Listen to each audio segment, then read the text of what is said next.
My dear friends, today we are going to reflect together on a truth that touches every one of us who desires to walk in intimacy with God, a truth that is both sobering and deeply liberating. I want to invite you to open your heart, because what we are about to explore together has the power to restore something precious that many of us have quietly lost without even realizing it. Let us take a few moments to discover what the Scriptures teach us about the Holy Spirit, and about the behaviors that can grieve, quench, and resist His presence in our lives. Have you ever felt that God was close, and then something changed? You are still saved, you still believe, but that tenderness is gone. The fire is low. The presence feels distant. Let me say this clearly from the outset. The Holy Spirit is not fragile, but He is holy. He is not leaving like an offended friend who slams the door behind him. But the Scripture does warn us, seriously and repeatedly, not to grieve Him, not to quench Him, and not to resist Him.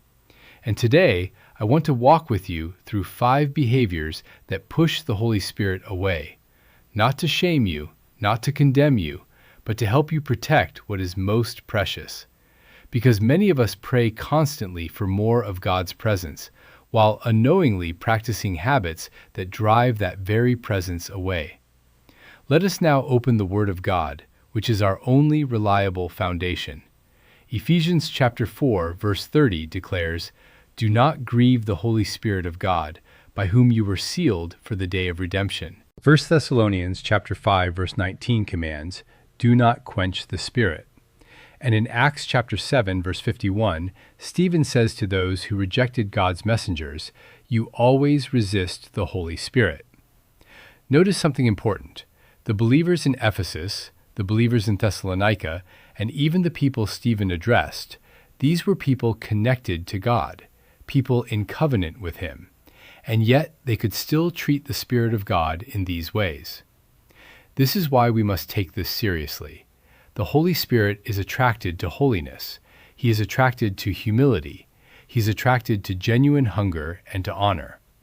When we tolerate behaviors that are the opposite of these things, we push Him away.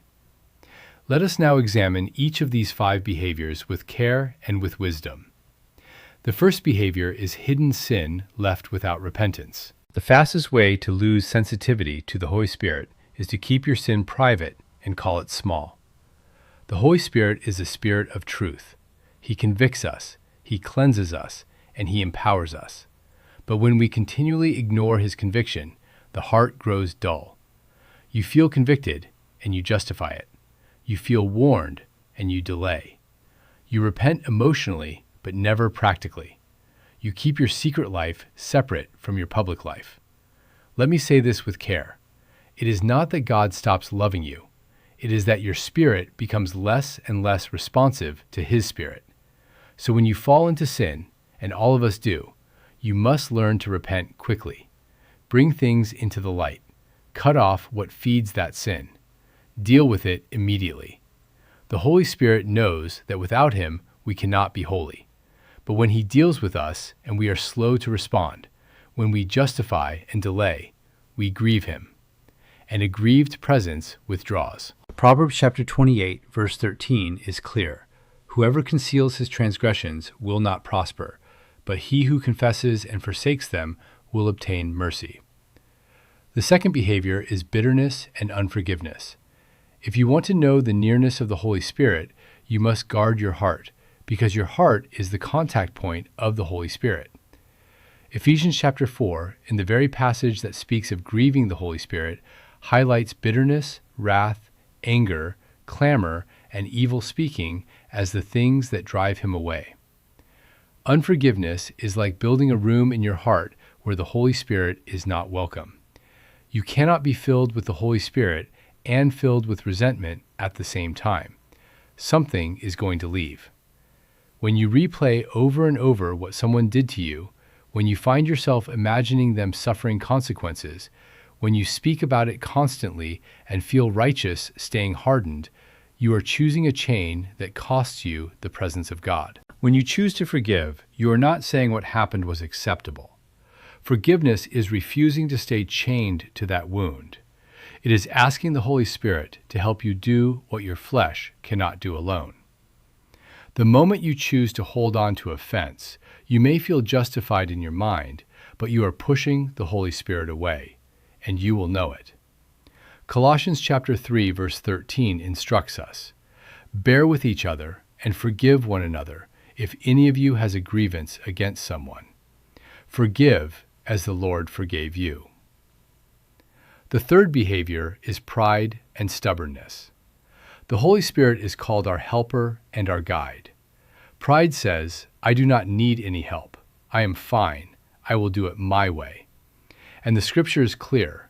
God resists the proud and gives grace to the humble. Pride is not only about arrogance.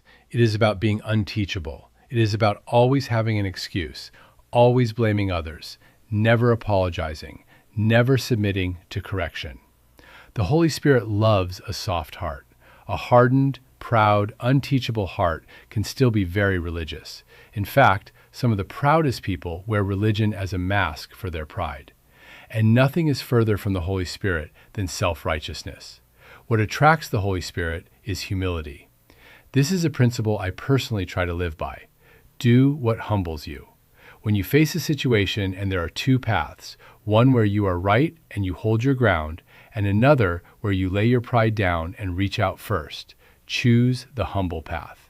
You will not become a doormat. You will become stronger.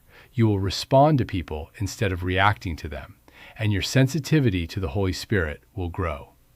James chapter 4, verse 6 reminds us, God opposes the proud, but shows favor to the humble. The fourth behavior is constant compromise with worldly influences.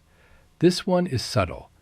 You cannot ask the Holy Spirit to fill your mind when you are constantly filling it with things that defile your conscience and distract your spirit. Today, we drown ourselves in impurity, in violence, in mockery of what is sacred, in endless scrolling that not only steals our time, but quietly kills our spiritual hunger. Not everything is demonic, but many things are dulling us. They are eroding that sharpness of sensitivity to the Holy Spirit. Because whatever you feed will grow. If the inputs into your mind and heart are consistently fleshly, do not be surprised when your sensitivity to the Spirit shrinks. The solution is to cleanse the spiritual environment of your life. Change what you watch. Change what you listen to. Change what you laugh at. Change who you follow. Take 30 days and simply replace your spiritual diet, and you will be amazed at how much closer, how much more aware, how much more sensitive to the presence of the Holy Spirit you will feel. Romans chapter 12, verse 2 calls us, "Do not be conformed to this world, but be transformed by the renewal of your mind." The fifth behavior is disobedience to what God has already told you. This is perhaps the most overlooked. Many people pray, "God, speak to me," when the Holy Spirit is quietly saying, "I already did." Disobedience does not always begin as open rebellion. It begins as procrastination, as delay, as partial obedience. "I will do it later. I am waiting for more confirmation." And that delayed obedience over time becomes disobedience. When you continually ignore the promptings of the Holy Spirit, you will become less and less aware of them. Obey quickly. Obey especially in the small things, and your sensitivity to the Holy Spirit will grow stronger with every act of immediate obedience. 1 Samuel chapter 15, verse 22 reminds us, "To obey is better than sacrifice, and to listen than the fat of rams." My dear friends, here is what I invite you to put into practice starting today. If you recognize any of these 5 behaviors in your life, you are not disqualified. You are invited. David, after his great sin, prayed in Psalm 51, "Do not cast me away from your presence, and do not take your Holy Spirit from me. Restore to me the joy of your salvation." That prayer is available to you right now. Repent honestly and specifically. Not in general terms, be specific, because conviction is always specific, while condemnation is always vague. Release any bitterness that has been building in your heart. If a name or a face came to your mind as I was speaking, that is the person you need to release. Choose humility today. Make a decision to value your growth over your ego.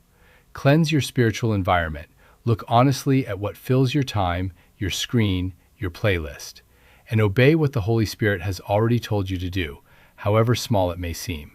And then pray this with me, from your heart, wherever you are. Holy Spirit, search me, convict me, and cleanse me.